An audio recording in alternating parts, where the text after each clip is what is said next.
ንጉስ ሰር ሉዊስ ሃሚልተን።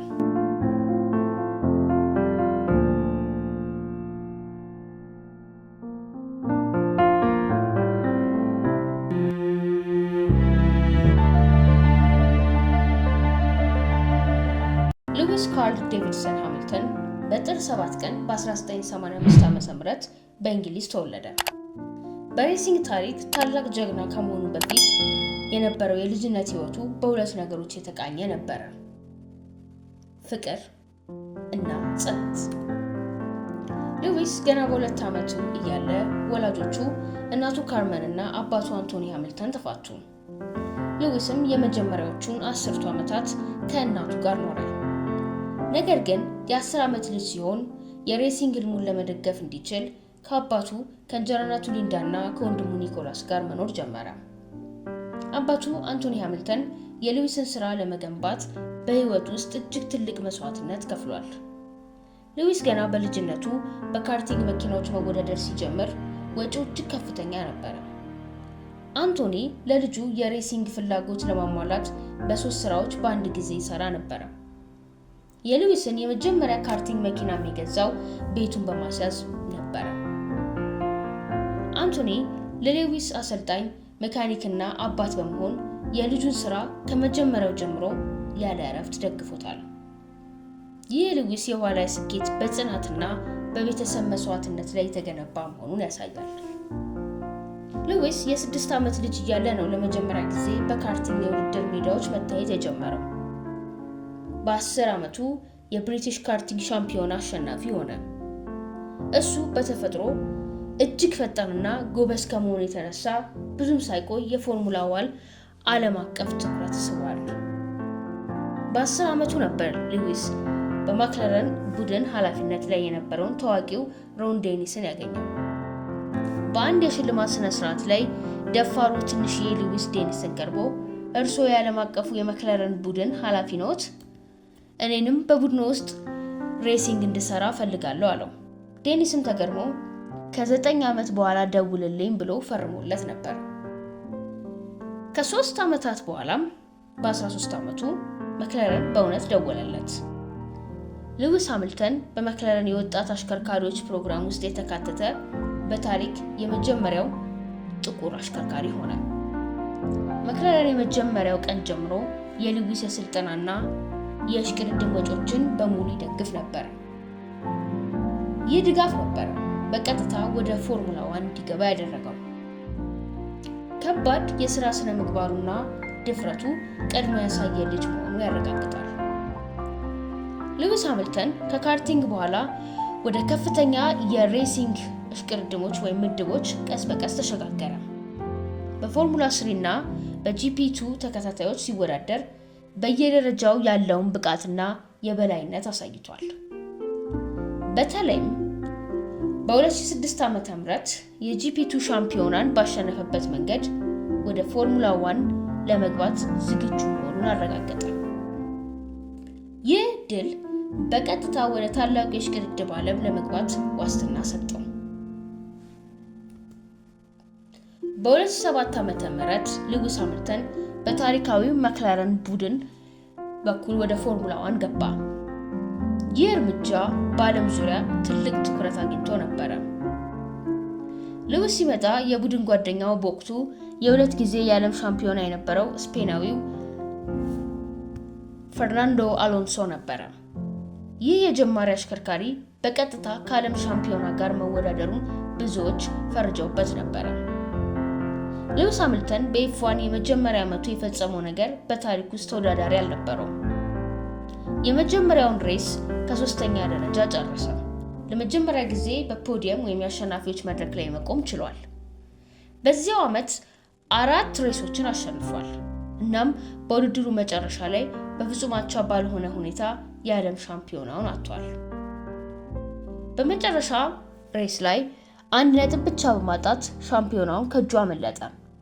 ይህ ግን ሉዊስ ከታላላቅ አሽከርካሪዎች ጋር እኩል የሆነ ብቃት እንዳለው ለዓለም ያሳየበት ነበር። በ2008 ዓ.ም ሉዊስ በ23 ዓመቱ የዓለም ሻምፒዮናውን እንደገና ለመወዳደር ወደ ትራክ ተመለሰ። ሻምፒዮናው የተወሰነው በመጨረሻ ሬስ በብራዚል ግራንድ ፕሪክስ ነበረ። ውድድሩ እጅግ አስገራሚ በሆነ ድራማ ተሞልቶ ነበረ። የመጨረሻው ዙር ሲጀምር ሻምፒዮን ለመሆን የሚያስፈልገው 5ኛ ደረጃ ላይ አልነበረም። የውድድሩ እያበቃ ሲሄድ ሉዊስ ወሳኙን 5ኛ ደረጃ በቅርብ ተቀናቃኙን ፊሊፔ ማሳ ተይዞበት ነበረ። የመጨረሻውን የውድድር መስመር ከመሻገሩ ጥቂት ሴኮንዶች በፊት ሉዊስ በዝናብ አሽከርካሪዎችን በማለፍ የመጨረሻውን ወሳኝ 5ኛ ደረጃ ማግኘት ችሏል። በዚያው ቅጽበት በአንድ ነጥብ ልዩነት የዓለም ሻምፒዮና ሆነ።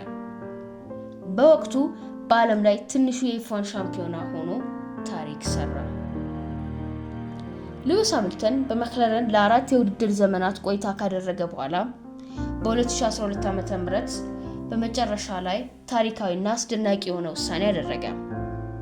መክለረንን ለቆ ወደ መርሴዲስ ኤኤምጂ ፔትሮናስ ኤፍ1 ቲም ተዛወረ። በወቅቱ መክለረን አሸናፊ ቡድን ሲሆን መርሴዲስ ግን በኤፍ1 መካከለኛ ደረጃ ላይ ነበረ። ብዙዎች ሉዊስ ትልቅ አደጋ ወስዷል እና ደግሞ ይህ ዝውውር ማድረግ የስፖርት ስራውን ያበላሸዋል ብለው ተንብየው ነበረ። የመርሴዲስ መሪ የነበረው ታዋቂው ኒኪ ላውዳ የሉዊስን የወደፊት አቅምና ችሎታ ተመልክቶ ወደ ቡድኑ እንዲቀላቀል ቁልፍ ሚና ተጫውቷል። የሉዊስ ውሳኔ ግን በታሪክ ውስጥ እጅግ ትክክለኛ ሆኖ ተገኘ። በ2014 ዓ.ም ፎርሙላ 1 የኢንጂን ደንቦች ቀይሮ የድብልቅ ኃይል ወይም ሃይብሪድ ፓወር ዘመን ሲጀምር መርሴዲስ ከሌሎች ቡድኖች ሁሉ የተሻለ ቴክኖሎጂ ይዞ ወደ ሜዳ ገባ። ከ2014 እስከ 2020 ባሉት ዓመታት ውስጥ መርሴዲስ በኤፍ1 ታሪክ ውስጥ እጅግ ጠንካራና ተወዳዳሪ የሌለው ቡድን ሆነ። ሉዊስ ሃሚልተን ይህንን መኪና በአግባቡ መጠቀም የዓለም ሻምፒዮኖችን በተከታታይ ማሸነፍ ጀመረ። በመርሴዲስ ዘመኑ ሉዊስ ሃሚልተን በኤፍ1 ታሪክ ውስጥ እጅግ ስኬታማ አሽከርካሪ ሆኖ ተመዘገበ። የቀድሞ ጀግና ሚካኤል ሹማኸር የነበሩትን እጅግ ብዙ የኤፍ1 ድሎች ወይንም ግራንድ ፕሪክስ ዊንስ እና እጅግ ብዙ የፖል ፖዚሽንስ ክብረ ወሰኖችን ሁሉ ሰበረ። 7 ሻምፒዮናዎች። በ20 ዓመተ ምህረት የ7ኛው የዓለም ሻምፒዮና በማሸነፍ ከሚካኤል ሹማኸር ጋር እኩል የሆነ የ7 የዓለም ሻምፒዮናዎችን ያሸነፈ ብቸኛ አሽከርካሪ ሆነ። ይህ ድርጊቱ በስፖርት ታሪክ ውስጥ ያለውን ቦታ አረጋገጠ። እሱ ከዚህ ስፖርት ታላላቅ ጀግኖች አንዱ መሆኑን አሳየ። ሉዊስ የዘመኑን የበላይነት ብቻ ሳይሆን እጅግ በጣም ፈጣን መኪና ባይኖረውም እንኳን በአስቸጋሪ ሁኔታዎች ውስጥ ድል የማግኘት ብቃት አሳይቷል። በዝናባማ የአየር ሁኔታ፣ በአስቸጋሪ ትራኮችና በቡድን ጓዶች መካከል ባሉ ከባድ ውድድሮች ሁሉ አሸንፏል። ሉዊስ በፎርሙላ 1 ዓለም ውስጥ የሚታይ ጥቁር አሽከርካሪ ነው። ይህ ስፖርት በታሪክ ደረጃ እጅግ ነጭና ሀብታም በሆኑ ሰዎች የተያዘ በመሆኑ የሉዊስ ድምፅ ትልቅ ትርጉም አለው። ሉዊስ ስለ ዘር መድሎና ስለ ማህበራዊ ፍትህ በድፍረት ይናገራል። በተለይም በ20 ዓመተ ምህረት ውስጥ ብላክ ላይቭስ ማተር ንቅናቄን በመደገፍ በእያንዳንዱ ዙር መጀመሪያ ላይ እንዲህ ያሉ ጉዳዮችን ላይ ድምፅ በመስጠት ሰፊ ተጽዕኖ አሳድሯል። ሉዊስ ሃሚልተን በ21 በእንግሊዝ ንግስ ከስፖርት ላበረከቱ አስተዋጽኦና በሬሲንግ ባሻገር ባለው ማህበራዊ ስራ ምክንያት ሰር የሚል ማዕረግ ተሰጥቶታል። ይህ በታሪክ ከሬሲንግ አሽከርካሪዎች መካከል ጥቂቶች ብቻ ያገኙት ትልቅ ክብር ነው። ሉዊስ ሃሚልተን በዘመኑ ታላቅ አሽከርካሪ ብቻ ሳይሆን ድምፁን ለትልልቅ የማህበራዊ ጉዳዮች የሚጠቀምና በዓለም ላይ በጎ ተጽዕኖ የሚያሳድር ሰው በመሆኑ ከኤፍ1 አሽከርካሪነት በላይ የሆነ ደረጃ አለው። በ21 ውዝግብ በ21 ዓመተ ምህረት ሉዊስ እና ቨርስታፐን በኤፍ1 ታሪክ ውስጥ እጅግ አስደናቂ ከሆኑ ውድድሮች አንዱን ፈጥረው ነበር። ሁለቱም አሽከርካሪዎች እስከ መጨረሻው ዙር ድረስ እኩል ነጥብ ይዘው የነበረ ሲሆን ውድድሩም በውዝግብ በተሞላ ሁኔታ አብቅቶ ቨርስታፐን ሻምፒዮናውን ወሰደ። ይህ ውድድር የሉዊስን የ8ኛው ሻምፒዮና ድል ከእጁ ነጥቆታል። አሁን መርሴዲስን ለቆ በፌራሪ ቡድን ውስጥ እየተወዳደረ ሲሆን እስካሁን ግን አዲስ የሻምፒዮናነት ታይትል አልተቀበለም። ቢሆንም የሱ ታሪክ ለብዙዎች አነሳሽና ተስፋ ሰጭ ሆኖ ይቀጥላል።